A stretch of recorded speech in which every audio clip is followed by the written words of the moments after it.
Que a paz de nosso Senhor Jesus Cristo esteja com você, esteja com a sua família neste momento. Estamos dando início a mais um estudo bíblico sobre o livro do Apocalipse e escatologia. Estudo bíblico da Primeira Igreja Batista no Andaraí. E se os irmãos lembrarem, nós dividimos o livro do Apocalipse aqui nesse estudo em 3 blocos. Do capítulo 1 ao capítulo 3, nós chamamos de Carta às 7 Igrejas. Capítulo 4 ao capítulo 11, nós chamamos de Os 7 Selos.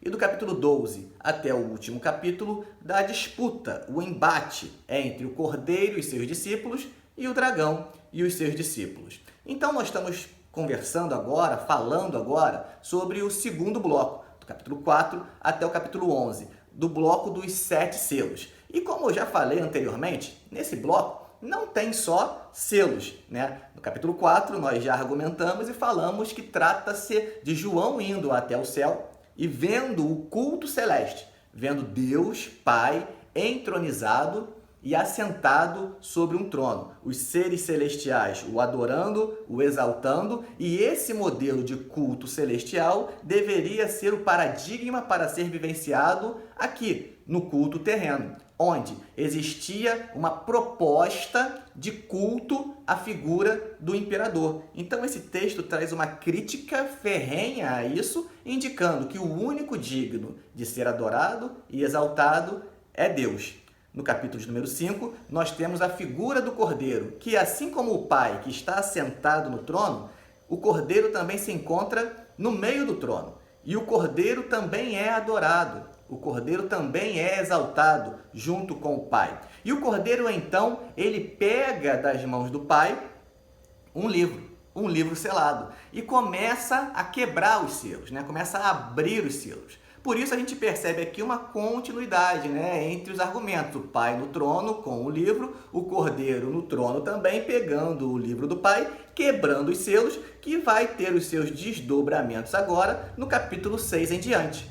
E quando a gente chega no último selo, o 7º selo, ao ser quebrado, ele não encerra, ele se desdobra em 7 trombetas. Logo, esse bloco do capítulo 4 ao capítulo 11, ele possui uma unidade textual, ele traz em si essa unidade. E a gente pode perceber isso também por meio de um artifício literário. Além do enredo, né, além da narrativa trazer essa unidade, nós temos um artifício literário interessante, uma espécie de moldura, que liga, né, tudo que está no interior da mesma. No capítulo 4, versículo 5, é dito o seguinte: do trono saem relâmpagos, vozes e trovões, e diante do trono ardem 7 tochas de fogo, que são os 7 Espíritos de Deus. Então a gente percebe aqui no início desse bloco, no capítulo 4, o trono, e nós vemos aqui relâmpagos, vozes, trovões. E se formos lá para o finalzinho,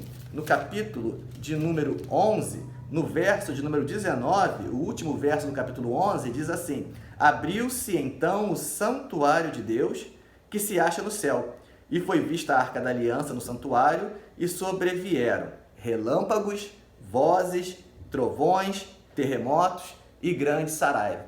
Então nós temos aqui elementos similares, tanto no início do bloco, no capítulo 4, assim como no final do bloco, no capítulo 11. Então, além do enredo, né, da narrativa, trazer essa unidade do Pai no trono, Cordeiro pegando o livro das mãos do Pai, quebrando os selos, o último selo se desdobrando em 7 trombetas, nós temos também essa espécie de moldura do capítulo 4, que dá início, e no capítulo 11, que finaliza esse bloco. E eu gostaria de pensar no nosso vídeo de hoje, na nossa aula de hoje, sobre a estrutura desse conjunto de visões que João possui. E nos próximos vídeos, a gente aos poucos ir analisando cada uma dessas visões. Então, a estrutura do texto é a seguinte: no capítulo 6, nós temos a abertura dos selos. E o selo de número 1, nós temos o cavaleiro do cavalo branco, que é um vencedor. O selo de número 2, o cavaleiro do cavalo vermelho, simbolizando a morte. Selo de número 3, cavaleiro do cavalo preto, simbolizando a fome. Selo de número 4, cavaleiro do cavalo amarelo, simbolizando a morte e a fome. Selo de número 5, as almas no altar, ou seja, os mártires, aqueles que morreram por causa da palavra de Deus. Selo de número 6, nós temos um grande cataclisma e perceba que aqui o céu é abalado, o sol, a lua, é um grande cataclisma que aqui é anunciado e a gente pensa, já teve morte, já teve fome, já teve mártir, tem um grande cataclisma, então agora acaba tudo. Agora é o final do mundo, vai acabar. Quando ele abrir o selo número 7, vai acabar. E aí o que o autor faz? Ele dá uma pausa, ele dá um respiro. Porque depois de tudo isso aqui que ele contou, ele dá uma segurada. Ele te deixa na expectativa daquilo que vai acontecer na abertura do selo de número 7. Quem nunca leu um livro ou assistiu um filme em que o autor às vezes faz isso, né? Ou uma série que vem vindo e você fica ali atento, preso, ouvindo, assistindo o que está acontecendo e quando é para anunciar o clímax do filme, da série, do livro, o autor dá uma pausa e aí conta uma história. Ou volta no passado para contar a história da vida daquele personagem, ou antecipa alguma coisa que no futuro vai acontecer dentro daquele filme, do livro, daquela série. Quem nunca assistiu algo assim, né? Essa estrutura dentro de um filme, de um livro, de uma série que você assistiu. Pois aqui a gente tem algo similar. Quando João vem anunciando os selos, selo 1, 2, 3, 4, 5, 6, o 6 é um cataclisma, o 7º vai acabar, ele te dá um respiro, ele te dá uma pausa, ele faz um interlúdio. Então, ele conta uma história. Na verdade, ele conta 2 histórias que vão ser narradas no capítulo 7. E o capítulo 7 você tem, então, a história dos 144 mil e da grande multidão, antecipando aquilo que iria acontecer mais à frente na narrativa, quando ele vai, no terceiro bloco, desenvolver melhor a ideia desses 144 mil. Mas o interessante aqui é a estrutura, é a pausa. Ele deu uma pausa nos seus leitores, nos seus ouvintes, que ficaram na expectativa para saber o que aconteceria depois do cataclisma do selo de número 6. E então no capítulo 8 ele volta. Após a pausa, após o respiro, ele volta. E no capítulo 8 ele vai abrir o 7º selo, o selo de número 7. E quando ele abre o selo de número 7, que você acha que vai acabar a história, o selo número 7 não acaba. O selo de número 7, ele se desdobra em 7 trombetas. Em 7 trombetas. Então, ele mantém você ainda na narrativa que ele está ali apresentando. E é como se ele recontasse a história, né? Alguns vão chamar aqui de um recapitular. Ele vai recapitular essa história que ele está narrando aqui. E agora ele toca então a trombeta de número 1, e na trombeta de número 1 você tem Saraiva, na trombeta de número 2 você tem o mar que se torna em sangue, na trombeta de número 3 as águas que se tornam amargas, na trombeta de número 4 escuridão do sol, da lua e das estrelas, e essa trombeta de número 4 também se desdobra, assim como o selo se desdobra, a trombeta de número 4 ela se desdobra em 3 As, que vai ser a trombeta 5, a 6 e a 7. Então, ela se desdobra em 3 As. E no capítulo de número 9, nós vamos ter a trombeta 5, que é o primeiro Ai. E a trombeta 5, ela traz então gafanhotos. Depois nós temos o segundo Ai, com a trombeta 6, que traz a morte. E aí você acha o seguinte, chegamos na trombeta de número 6.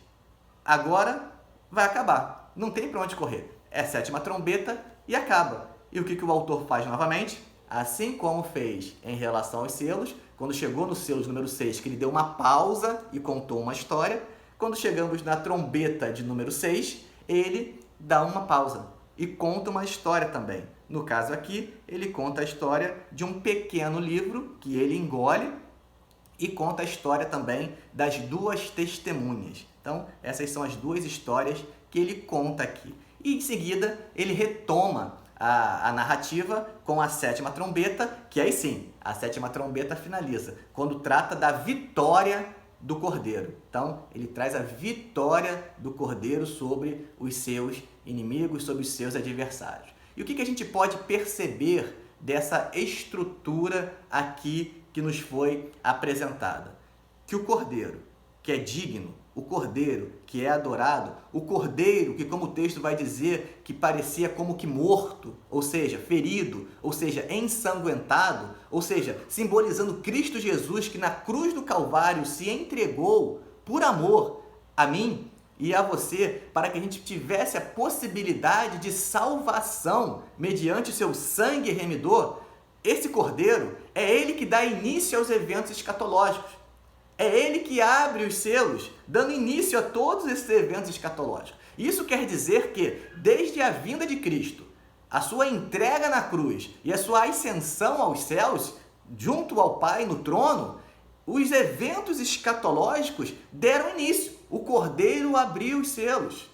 Ele começou a abrir o livro selado. E os eventos escatológicos estão ocorrendo desde esse período. Até quando? Até o final. Até a sétima trombeta, que trata-se da vinda de Cristo. Então, entre a primeira vinda de Cristo, o seu sacrifício na cruz, e a segunda vinda de Cristo, a parousia, entre a epifania e a parousia, é o que esses textos aqui estão tratando, é o que esses eventos aqui estão tratando, se desenvolvendo e recapitulando na história da humanidade.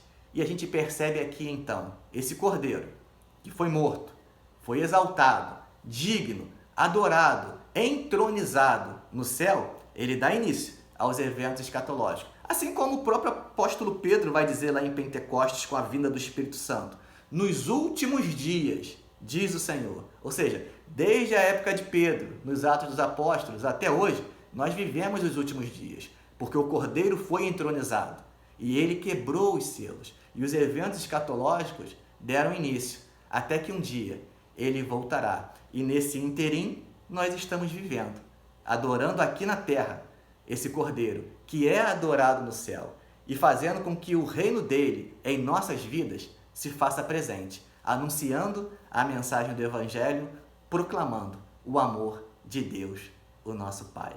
Assim, eu encerro por aqui o nosso estudo de hoje, falando sobre a estrutura desse conjunto de textos do segundo bloco, que é o bloco dos 7 selos, e na aula que vem a gente vai começar a analisar cada um desses selos. Então se preparem, que a gente vai começar a analisar cada um desses selos. E eu espero que ao final desse estudo você possa ter percebido que o Cordeiro de Deus é Ele que cuida da história de nossas vidas. Nada está fora do seu controle. Com a sua morte e ressurreição, Ele deu início aos eventos escatológicos, que estão todos debaixo do seu controle. E que um dia Ele voltará.